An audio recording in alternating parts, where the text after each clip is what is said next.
এই স্থানটি মিরপুর 10 নম্বর গোলচক্কর সংলগ্ন টাউন হল এলাকা। সন্ধ্যা হলেই বদলে যায় এই এলাকার চেহারা। বিভিন্ন গ্রুপে ভাগ হয়ে এখানে টাউন হলের ভিতরে কয়েকটি অফিস ও মাঠের খোলা প্রান্তরে মাদক ও জুয়োর আড্ডা বসে, আর এ নিয়ে অসংখ্য অভিযোগ এলাকাবাসীর। যদিও এর কোনো দায় নিতে রাজি নন এখানে বসবাসকারী কর অঞ্চল 3 এর সিটি কর্পোরেশনের কর্মকর্তারা। তাদের দাবি তারা নিজেরাই এখানে ভাড়াটিয়া।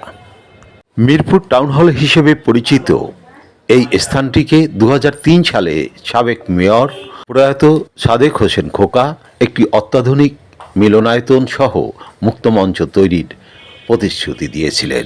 সেই লক্ষ্যে একটি মুক্তমঞ্চ এখানে তৈরি করা হয়েছিল, যেটি এখন ভগ্নপ্রায় দশা। এখানে অনেকগুলো শ্রমিক সংগঠনের অফিস রয়েছে, যে অফিসগুলোকে ঘিরে এই মাদকের কারবার এবং জোর আড্ডা বসছে প্রতিদিন সন্ধ্যার পরেই, যা নিয়ে উদ্বিগ্ন এলাকাবাসী।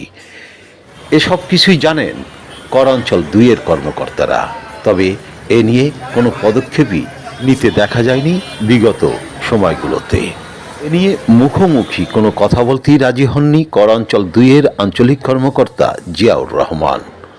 তবে ঢাকা উত্তর সিটি কর্পোরেশনের প্রশাসনিক কর্মকর্তার কাছে লিখিত অভিযোগ করার পরামর্শ দেন এই কর্মকর্তা। দৈনিক আজকের বাংলা .net